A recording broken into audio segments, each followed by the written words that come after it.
Hi, my name is Nathan Brown. I lead R&D at EVS. EVS is a different kind of enterprise software company. First, we made a decision to go iOS only. We deploy on native Apple hardware in the warehouse, and we're in industrial spaces. It was quite a contrarian take, but this comes from our mission to make our users' job easier, and we believe that if we give the users on the shop floor a great experience, that everything will work out for everybody else in the organization, all the other stakeholders. I want to talk about our framework and what we're looking to do with this next web hire.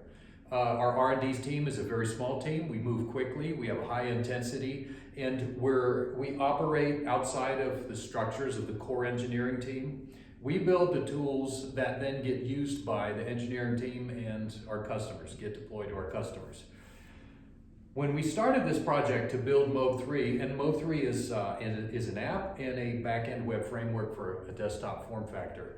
When we built a mobile app, we wanted an experience that was not just a small web page in a browser on a small device. I just think those small web pages, they behave janky, they don't quite feel right, and all the touch and the scrolling, I never liked them. I wanted a truly native experience, but I wanted it on a mobile device, and I wanted it to be dynamic. When you deal with enterprise customers, you have to be able to change the product or deploy things to perhaps one customer or a couple different customers at once without giving everything to the whole base at once.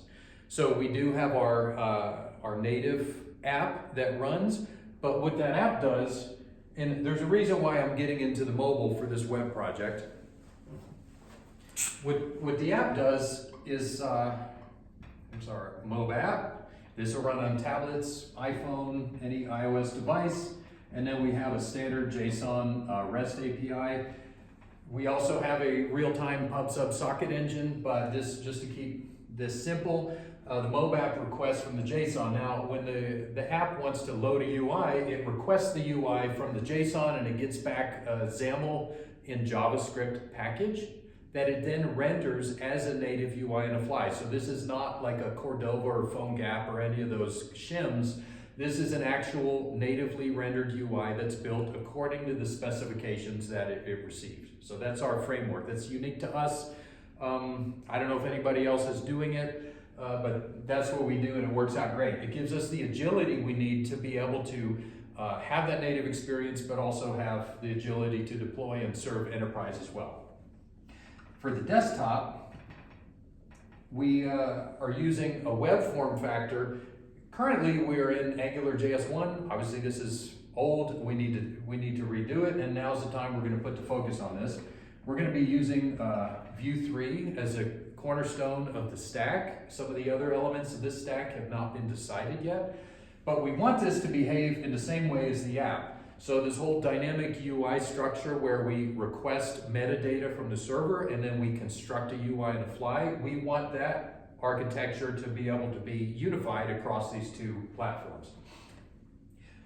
What we also want to do is, I don't want an SPA app with a big state store that you have to plumb and build all this infrastructure around. I want it very simple. I want a nav stack similar to a mobile device where a UI gets loaded, it goes on the stack. When a UI gets popped, it comes off the stack. And each one of these UIs is a loosely coupled component. So it gets the data that it needs from the data store. Obviously, this is all running inside the browser and the shell that we make. It gets what it needs from the server, and then when it's done, it saves the results and passes back some parameters.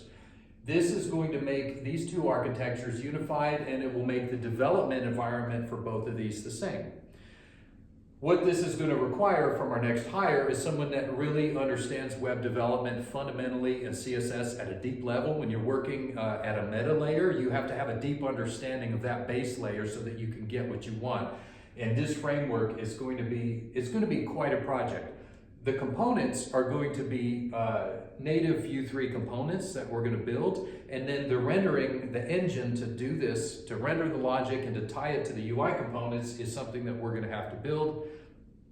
It's worked out very well for us here. I strongly believe it's going to work out well here. I realize a lot of people may say that's not the way people are doing things today. This isn't the best practice. This isn't, and Honestly, I don't care very much about established practices. I want the best practice for our use case, for our job.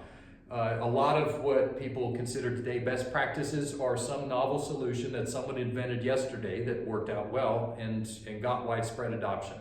So I need someone that can think outside the box, that is super sharp, that understands CSS well. I believe we're going to go with Tailwind, but I'm not sure. And to be honest, this whole stack, I'm very familiar with. This is the least, my least competent area is web development, so I can do it. In fact, I've prototyped this kind of dynamic framework, but haven't gotten much farther than that. I'm looking for someone that can help me make this reality and help us set the bar for enterprise software, for agility, customer service, user experience, #1. Please contact us if you want to join. Definitely check out, if you want to see who we are and how we compare to enterprise software as a standard, you're going to look at our website and see that we're a different kind of enterprise software.